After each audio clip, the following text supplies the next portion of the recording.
Andhra Pradesh CPS ప్రభుత్వ ఉద్యోగులకు శుభవార్త. కాంట్రిబ్యూటరీ పెన్షన్ సిస్టంలో ఉన్న ఉద్యోగులకు కూడా రిటైర్మెంట్ గ్రాట్యుటీ, డెత్ గ్రాట్యుటీలను వర్తింపజేస్తూ ఆంధ్రప్రదేశ్ ప్రభుత్వం 29/6/2017న జీఓఎంఎస్ నెంబర్ 107 ఉత్తర్వులను జారీ చేసింది. ఈ ఉత్తర్వులు 1/9/2004 మరియు ఆ తర్వాత నియమింపబడి సిపిఎస్ పరిధిలో ఉన్న ప్రభుత్వోద్యోగులందరికీ కూడా వర్తిస్తాయి. ఈ జీఓఎంఎస్ నెంబర్ 107 ప్రకారం పాత పెన్షన్ విధానంలో ఉన్న ఉద్యోగులకు గ్రాట్యుటీకి సంబంధించిన ఏపీ రివైజ్డ్ పెన్షన్ రూల్స్ 1980లో ఏవైతే ఉన్నాయో సేమ్ అవే రూల్స్ సిపిఎస్ ఉద్యోగులకు కూడా వర్తించనున్నాయి. AP revised pension rules 1980 rule number 45 ప్రకారం ప్రభుత్వోద్యోగులకు పెన్షనరీ బెనిఫిట్స్ అందాలి అంటే వారు 10 సంవత్సరాల సర్వీసు తప్పనిసరిగా పూర్తి చేసి ఉండాలి. అయితే రూల్ నెంబర్ 46(1)(a) ప్రకారం ఈ 10 సంవత్సరాల సర్వీసు అనేది సర్వీస్ వెయిటేజ్తో కూడా కలుపుకొని పూర్తి చేస్తే సరిపోతుంది. అంటే రిటైర్మెంట్ అయినటువంటి ఉద్యోగి 5 సంవత్సరాల సర్వీస్ వెయిటేజ్ కలపబడుతుంది కాబట్టి అతను 5 సంవత్సరాల సర్వీస్ కలిగి ఉంటే ఈ వెయిటేజ్తో కూడా కలుపుకొని 10 సంవత్సరాలు అవుతుంది. కాబట్టి ఒక ఉద్యోగి రిటైర్మెంట్ గ్రాట్యుటీ పొందాలి అంటే 5 సంవత్సరాల సర్వీస్ పూర్తి చేసుకుంటే సరిపోతుంది. ఇదే విషయాన్ని జీవో నెంబర్ 14 కూడా స్పష్టం చేయటం జరిగింది. గ్రాట్యుటీ 2 రకాలు: రిటైర్మెంట్ గ్రాట్యుటీ, డెత్ గ్రాట్యుటీ.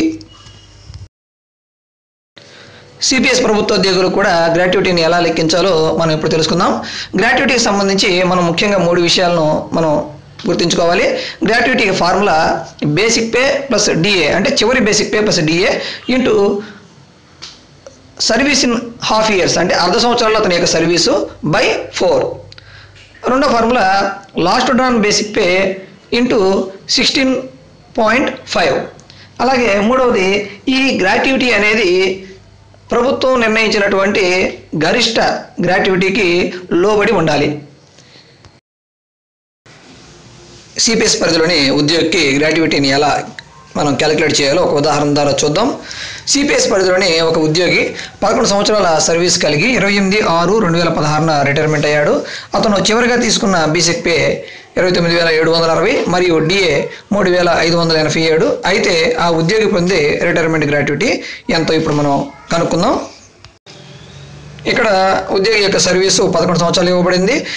ఎవరైతే సూపరాన్యువేషన్ ద్వారా రిటైర్మెంట్ అవుతారో వారికి 5 సంవత్సరాల సర్వీస్ వెయిటేజ్ కలబడుతుంది కాబట్టి 11 + 5 అంటే 16 సంవత్సరాల సర్వీస్గా పరిగణించబడుతుంది. ఈ 16 సంవత్సరాలు మనం అర్ధ సంవత్సరాలకు మార్చుకుంటే 32 అర్ధ సంవత్సరాలు.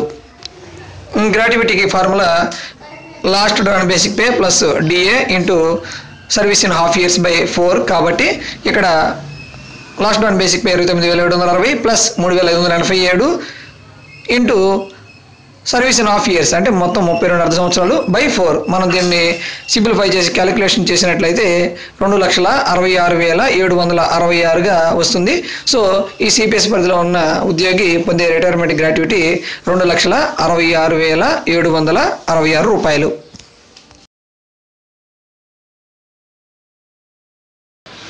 ఇప్పుడు డెత్ గ్రాట్యుటీని ఎలా మనం క్యాలిక్యులేషన్ చేయాలో ఇప్పుడు తెలుసుకుందాం. రిటైర్మెంట్ గ్రాట్యుటీ పొందాలి అంటే ఉద్యోగి తప్పనిసరిగా 5 సంవత్సరాల సర్వీసు పూర్తి చేసి ఉండాలని చెప్పుకున్నాం. అయితే డెత్ గ్రాట్యుటీ అనేది ఉద్యోగి మరణించిన తర్వాత ఇచ్చేది కాబట్టి ఇక్కడ దీనికి ప్రత్యేకంగా సర్వీస్ ఏమీ అవసరం లేదు.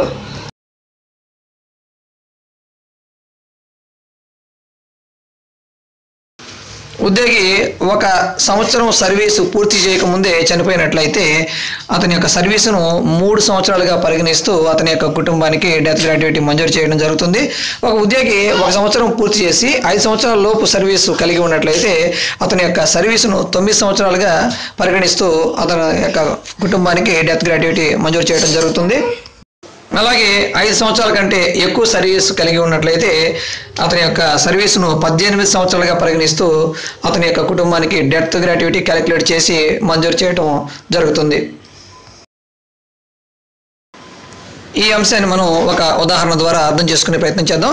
ఒక సిపిఎస్ ఉద్యోగి 4 సంవత్సరాల సర్వీస్ పూర్తి చేసుకున్న తర్వాత మరణించాడు. అతని యొక్క చివరి బేసిక్ పే 23,100, అలాగే డిఏ 4,238 రూపాయలు. అయితే అతనికి కుటుంబానికి డెత్ గ్రాట్యుటీ ఎంత వస్తుంది? ఈ సందర్భంలో ఉద్యోగి యొక్క సర్వీసు 4 సంవత్సరాలు అంటే 5 సంవత్సరాల లోపే ఉంది కాబట్టి ఒక ఉద్యోగి 1 సంవత్సరం పూర్తి చేసి 5 సంవత్సరాల లోపు సర్వీస్ కలిగి ఉన్నట్లయితే అతని యొక్క సర్వీసును 9 సంవత్సరాలుగా పరిగణిస్తూ అతని యొక్క కుటుంబానికి డెత్ గ్రాట్యుటీ మంజూరు చేయబడుతుంది. కాబట్టి ఇక్కడ ఉద్యోగి యొక్క సర్వీసును 9 సంవత్సరాలుగా పరిగణిస్తారు. అంటే 18 అర్ధ సంవత్సరాలుగా మనం మార్చుకోవాలి. Death gratuity equal to last drawn basic pay plus DA into service in half years by 4 కాబట్టి 23,100 ప్లస్ 4,238 ఇంటూ సర్వీసు అర్ధ సంవత్సరాల్లో 18/4. దీన్ని మనం సింప్లిఫై చేసినట్లయితే 1,23,021 రూపాయలు. అంటే ఈ ఉద్యోగి యొక్క కుటుంబానికి అందించబడే డెత్ గ్రాట్యుటీ 1,23,021 రూపాయలు.